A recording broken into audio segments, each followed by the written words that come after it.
Alright guys, Simple Politics here today. We got a very controversial topic for you in this country right now. That is the Second Amendment, gun control. This is a very important topic to us, close at heart. And no, we do not live in the South. I'm sure you're probably going to jump right out with that one.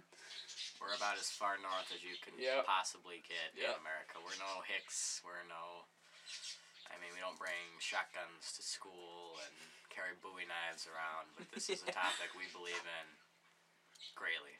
Yes. We're true patriots. True patriots here. Bleed red, white, and blue. I just bleed red. You might have to get that looked at. It's like the one toothpaste, red, white, and blue. Yeah, that's true. But, very important topic here today. A well-regulated militia being necessary to the security of a free state, the right of the people to keep and bear arms shall not be infringed. Now, that shall not be infringed part, Democrats don't seem to understand. No, they don't. They seem to think that infringed means eliminated, but I can tell you right now, infringed does not mean eliminated. Now, shall not be infringed means that the people should not be restricted through arms at all. There are very, very, very limited things I think should be restricted. For obvious reasons, weapons of mass destruction. And every time I argue with a liberal, they always bring that up. Yeah. Oh, so I can own a nuke then? No, you can't own a nuke. I think that argument really just shows you the intelligence of that person. Yeah. Oh, so you can own a rifle, that means I can own a nuke? Because those are the same thing. Yeah, because they're even more, because they're even similar in topic. It just boggles my mind how some of these people try to argue with you about the Second Amendment when they have no idea what they're talking about. No, they really don't. It's the mass media.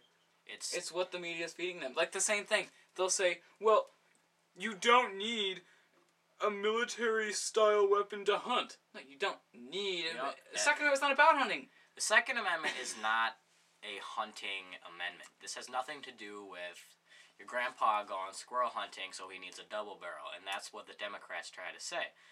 They say, we're not going to take away your hunting shotguns, but why do you need a Wasser 10? Which for you non-gun people out there, that's basically just a cheap civilian version of an AK-47. Not fully automatic. Yeah. If you see an assault rifle, and I use that term loosely because assault rifles don't exist. It's just a media term meant to scare you. It is. When you see them, all it is a semi-automatic rifle with a big magazine. That's all it is. And that. Now, from what I know, the media term assault rifle really only applies to fully automatic. Yeah. The true definition of an assault rifle requires, for a gun to be defined as an actual assault rifle, it has to have a fully automatic capability. And for most of the guns you see on the media, it's a semi-automatic rifle with a big magazine. It's no grit. And another thing is just the liberals will say, why do you need to go buy a Wasser 10? Why do you need an AK variant? Why do you need 35 different kinds of cheese? Yeah. You don't need 35 different kinds of cheese. And they'll say, why don't you just go use your grandfather's old bolt action 30-06? It's like, well, first of all, I don't have to. That's his gun. And second of all, I don't understand their argument because that 30-06 round is way more powerful and can do way more damage than any AR-15 AK variant I can think of. They don't understand their guns. They don't understand how they work. They don't understand why we need the Second Amendment. The Second Amendment, again, is not about hunting. The Second Amendment is about a right to defend yourself and your country in a time of great need. And of course, there will be consequences to more people having so-called weapons. And I use that term loosely because who says what's a weapon? Anything can be used as a weapon if used correctly. The purpose of a gun is to defend yourself and your country in, again, a time of great need. So, hypothetically, and this is a really stupid scenario, don't give me crap about this. What if the Canadians invaded? It's not going to happen. I might give you crap about this. It's not going to happen. It wouldn't work out too well for One of the I sides. have a Shut better up. idea. How about if Russia invades? No. Okay, it doesn't matter who invades. Somebody invades. You have the choice. You have an AK variant, or you can use your Grandpappy's old 30-06. You're gonna pick the AK variant because it'll help you Tactical advantage. I mean, that's the purpose of the amendment, and that's where the well-regulated militia comes in to the Second Amendment. Is when a country gets invaded, or in a time of great need, Government goes corrupt. Yeah. Battle of Athens, Tennessee, 1946. Battle of Athens, Tennessee. Let me finish my point before we continue on that. Is when the government, or not the government, someone invades, or in a time of great need, the civilians pick up their arms to help their country, and that's why the U.S. has never been invaded. And, well, except for 1812. That last time there was ever an invasion of the United States was in the War of 1812. And why it has not invaded since has been solely because of the Second Amendment. Yes. You may say, bull crap. What's your evidence to that? Battle of Athens, Tennessee. No. 1940. Oh, not Japan. quite yet. Japan. The Japanese during World War II. After the war, they had a press conference with the Japanese. They asked them, "You bombed Hawaii. You got so close to mainland America. Why didn't you invade?"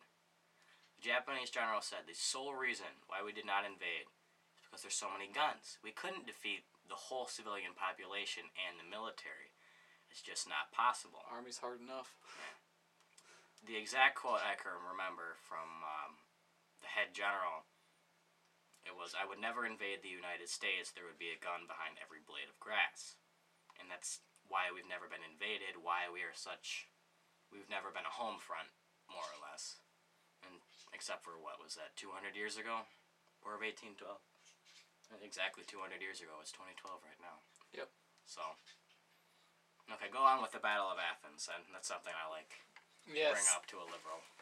It really is. It's a good arguing point, and generally speaking, they have nothing to say back to it. They'll just change topic and go back to, well, why do you need that for hunting? I mean, don't forget the Founding Fathers said you need to be more armed than your army. Exactly. What if the government goes corrupt? Is our government going to go corrupt? Well, technically it already is. Is it going to go corrupt to the point where we need to take it over? Not quite yet, but it will happen eventually. Even John F. Kennedy, and he was a Democrat. And, I mean, don't forget, Democrats used to be more conservative, but he was a Democrat, and even he says, do I fear being invaded or my government going corrupt? No, not in my lifetime, at least. But you can't say what's going to happen in the future, and the odds are it's going to happen. Now, I'm paraphrasing, of course, but that's why he says that's why I think the Second Amendment is always important. And in 1946, in Athens, Tennessee. Battle of Athens, Tennessee. That's a point I love to bring up. I know you can tell that story. I know you really like this story. You sure you don't want the honors? You can tell it. I've been talking. You can jump in. I'll jump in if I get riled up here. Yeah. And basically what happened was it was a Tennessee state law. Not sure if it still is, but at least was. That ballots for local votes, local elections, had to be counted in front of everybody to make sure there was no corruption behind it.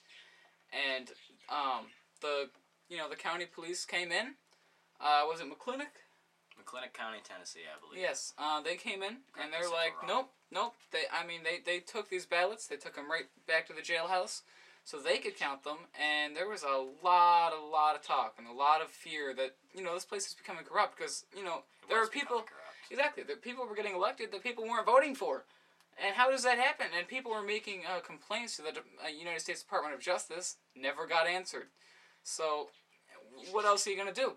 So what they did was this town had a lot of veterans. A lot of veterans just got back from World War II, and they were not happy at what had been happening for the past, 5-10 years in their city? And what happens when you come out of the army? You smuggle your gun back. They didn't have to smuggle their guns back out. Well, yeah. Nonetheless, there were military weapons in there. Of course. A lot of them were just civilian purchases of military models. Okay, continue on. But nonetheless, they got their guns, they went down to that jailhouse, and they asserted their dominance. Yeah. That this corruption will not go on. and they took those ballots back. They took those ballots back. They counted them, and none of them got persecuted. None of them went to jail. Anything. Oh yeah. I mean, because the U.S. government realized, holy crap, this is happening. How are we going to fix this? If we persecute them, we're going to have a revolution on our hands. And my favorite argument is, well, we don't need that because that's why we have the government, the federal government, if the county government goes back. Well, what if the federal government goes back? And second of all, they were going for the federal government. Exactly. Nobody came. I mean, the National Guard is over here, saying, well, we'd like to help out the county officials because obviously this is nothing but a bunch of crazy hicks. Oh, yeah. And they're going straight against state law. They're going corrupt. They're picking the person that's going to win. They're not counting these ballots. I mean, what option do you have left? They didn't have an option, and that's why they needed to take up their arms and take back their rights. Yes. And that's always the argument I use. Yeah. When I argue against someone who does not agree with the Second Amendment, typically a liberal, not always. But they say, I tell them, if the government becomes corrupt, we need to use our guns to get it back. And they say, well, that's never happened. That never will happen because people are, good. People won't do that. It's like, well, it did happen. Never heard of the battle. It did happen. It has happened. And it will happen. And it will happen again. When it will happen again, we don't know. We don't know. And at the same if time, it's already happening, probably.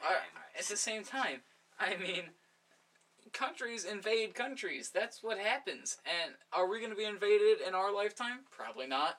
But let's say we start pulling out the Second Amendment now. You think you're going to just snap it right back in at the end when they need it? No. Once it's gone, it's gone. As John Adams says, liberty... I'm paraphrasing here because I don't remember it exactly. I believe it was something like, liberty once gone is gone forever. And I believe so. It's pretty much true. I mean... it is true. The only way to get it back is to fight for your liberties and fight to keep what rights you have. Freedom is not free. Freedom is not free at all. It really isn't. I mean, I gotta say that people these days, I don't know what's happened to this country, but it's just not what it was. And if you brought the Founding Fathers here and showed them how this government works and what the laws are, what you can and cannot do, they would say, this isn't our country. Where's our country? I mean, this couldn't be our country. We had stuff in place to stop this. What happened? Loopholes. Yeah, it all screwed up. People using not interpreting the Constitution correctly. That's exactly it. And mostly because they try to interpret it. Yeah, there's a lot of areas in the Constitution. It says what it says. Yeah, it's a literal document. There are areas in the Constitution that are pretty open. That's where implied powers comes from. Yeah, the open implied powers, sure. But I mean, there most are of these some amendments things that should not be changed, like the Second Amendment, for instance. Yes, well, it does not say... The say... civilian population should be able to own whatever they want to own, with restrictions, in my opinion. The only people that should be restricted to arms are severely mentally handicapped and felons. Yeah. Federal crime is committed of an actual magnitude. I mean, there are some felonies that are just... Stupid. Really stupid. But I mean, if you committed a murder, petty or crimes, a rape, or a robbery, you shouldn't have a gun. Yeah. You're insane. I mean, you're an idiot.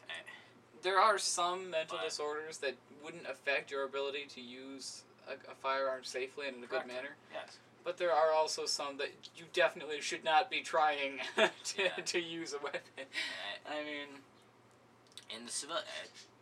There's one thing that's always interested me when I argue with someone who is against the Second Amendment, and I do this a lot because my United States history teacher is somewhat a liberal fellow, if you understand what I mean.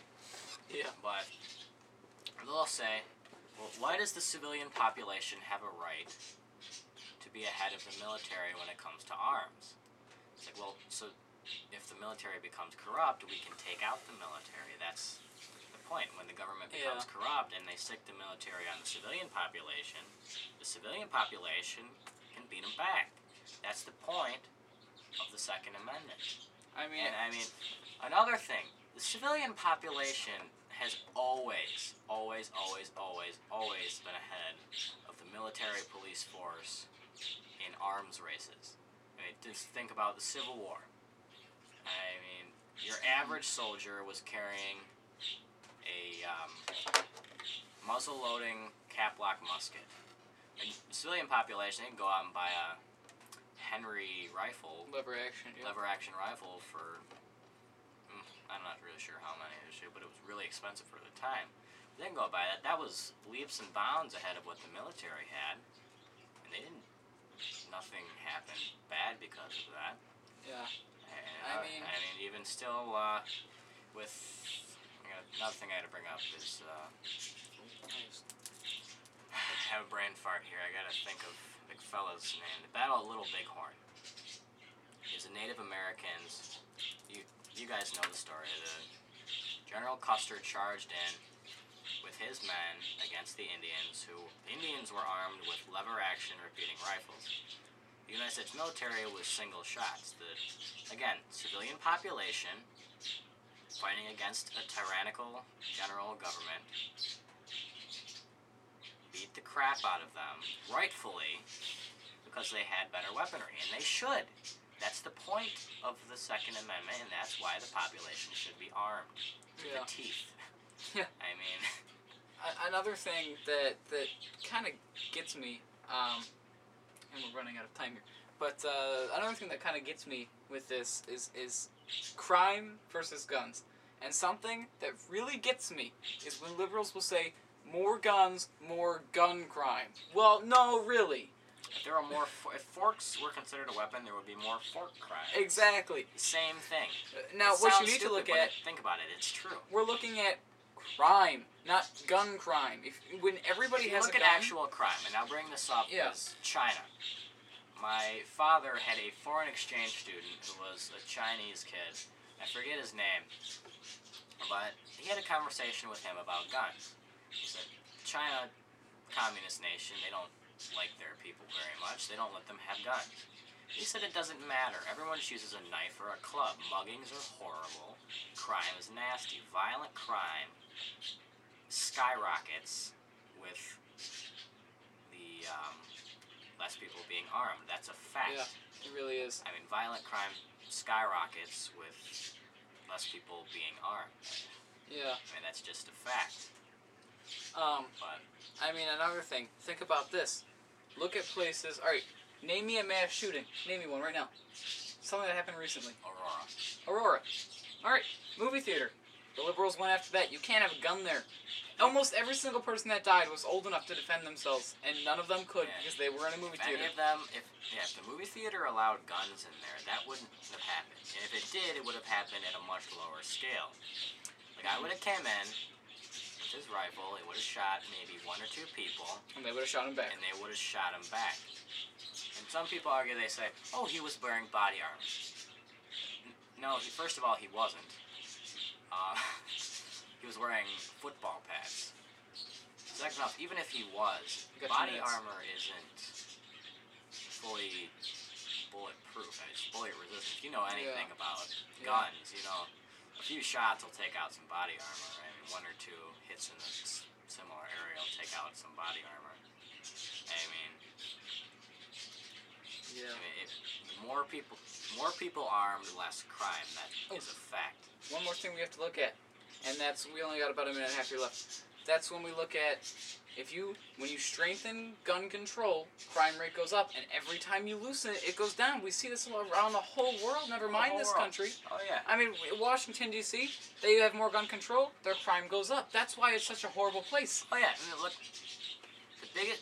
When you think of crime cities, you think of Chicago, New York, Los Angeles. Those are the three biggest crime cities. And the most liberal, gun states. Gun control in the country.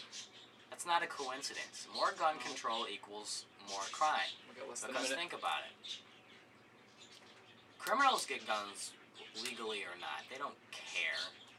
They'll jump across the border. They'll buy a fully automatic AK from a drug cartel. They don't care how they get it legally or not. Yeah. But if you disarm the population, they don't have any means to defend themselves, and that just causes crime. It leads the way to basically an armed assailant being able to do whatever the crap he wants With no one because no stopping one him. can stop him. All right, now we're out of time here. We may have to do a part 2 on this one because it's such a good topic for us. But we're gonna have to get back to you guys later. And that's all.